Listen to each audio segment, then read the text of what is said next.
Barri'n gallu manteisio o'r gic gornel. Yw yn uchrymani, a mae'n gol syml i'r Barri. Robbie Patton sy'n penio, ond yn y rheoli o'r gic gynta, ac yw'r record berffaith na yn parhau i'r Barri. Patton, di gol gynta yn uwch Gynghrair Cymru.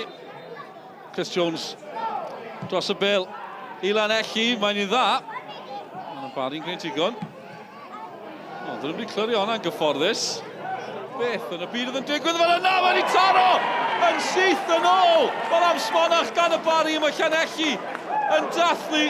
Joe Clark sydd wedi sgorio digon o amser i glyrio. Southam Hales yn codi'r bil yn uchel i'r awyr. A'r peniad yn curo Mike Lewis, 2 gol mewn 2 funud. Southam Hales. Ffrai yn opsiwn. Toure gwneud lle, symudiad da, Ffrai, dal i fynd, nawr mae'n y gyfle i Toure, mae'n glanio garedig i Cottrell.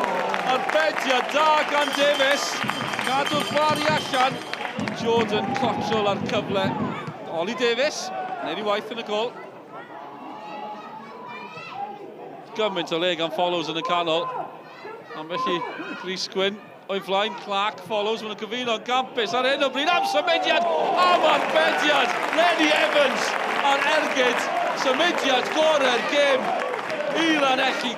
Mae'n glanio wrth draed Lenny Evans, a mae Mike Lewis newydd cadw'r gêm ma'n gyfartal.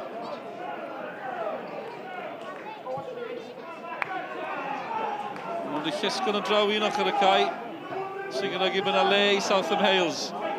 Llawn y gymorth ganddo fe, mae'n mynd heibio Nelson drwy'r nos mor hawdd, a Southam Hales yn dal i fynd, ydyn nhw'n gallu gorffen fan hyn am arbediad gan Davies, nawr mae mewn gan Hood. Wel, mi stopio mi stopiodd yr amddiffyn wrth i Jordan Cottrell baratoi i gerdded y bel mewn i'r rwyd. Mae'n gol, dyna'r peth pwysig, John Hood sy'n ei chalu. Southam Hales yn nghanol y cyfan, lawr o dde. Gymaint o le ac amser gan Cottrell yn y canol. Sut nath e fethu? Davies ar arbed, ond John Hood yn taro.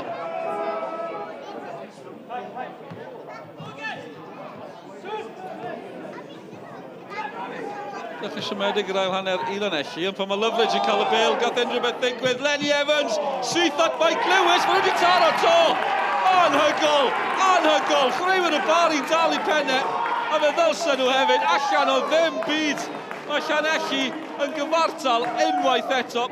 2 gamgymeriad enfawr. A mae Lenny Evans di taro. Cottrell, y capten, ond un Jordan yn colli'r meddiant, a Jordan arall. Davies oedd yno. Tacl gadarn ar Clark, mae dyfarnod yn mynd i'r boced. A mae gerdyn coch i Joe Clark. A mae rhaid bod Clark wedi sathru fan hyn. Barri di newid, mae Clagan ymlaen i'r tîm cartre. Mae'n ceisio taro'n syth, Cyn McClagan, mae taro'r postyn! Da'i gyffyrddiad cynta! Mae croeso yn gêm, Cyn McClagan. Mae'n wedi creu cyfle ar ôl cyfle. Mae'n wedi gwastraffu cyfle ar ôl cyfle. Chris Hugh, y Toure i McClagan yn disgwyl yn y canol, a mae wedi mynd mewn! Mae'n greulon i Llanelli. Ond Davies yn y gol sydd wedi bod mor ddewr drwy gydol y nos.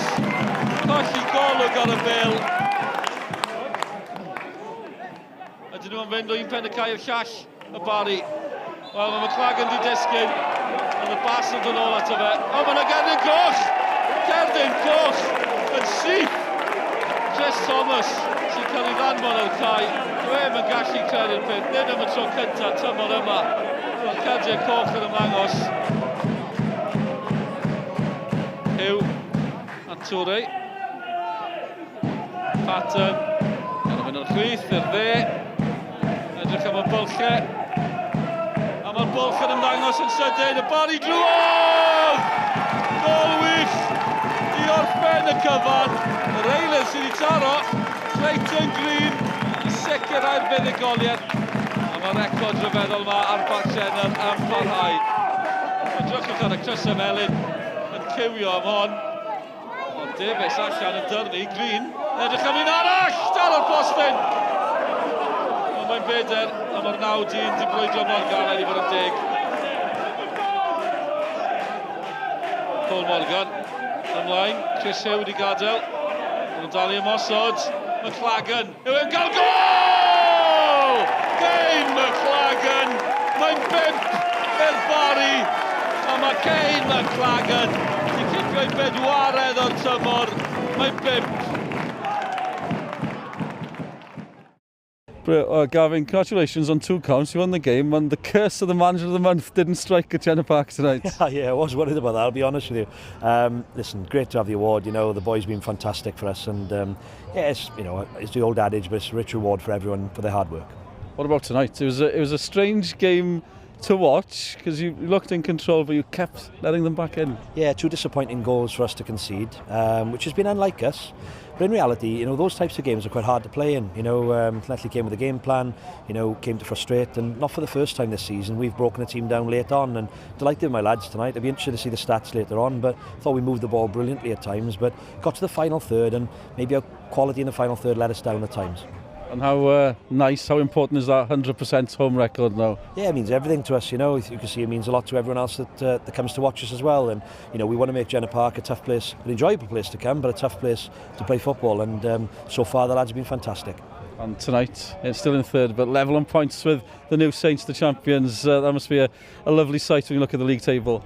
Yeah, reminds you of yesteryear, doesn't it? You know, but I look at it and I think, look, we're 11 games into the season. The boys have been fantastic so far. There's a hell of a long way to go, and you know we go into a tough run of fixtures now, but can't wait to engage with it. And I'm not quite sure where to start after that result. It must be a very frustrating night for you as Llanelli manager. Yeah, it seems to be repeating itself week in, week out with us.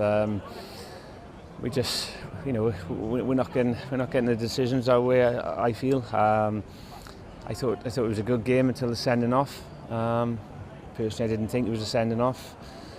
And you know, even then, I think the boys have dug deep. They've dug in. I don't think they deserved what happened at the end of the game. Even with the other red card, which I'll have to have another look back at. But yeah, just seems everything seems to be going against us lately. And it's tough. It's a tough time. Yeah. From the outside, people look 7 red cards this season. I think the discipline's a problem. Do you see it as? I see it as an issue, obviously, but is it a problem?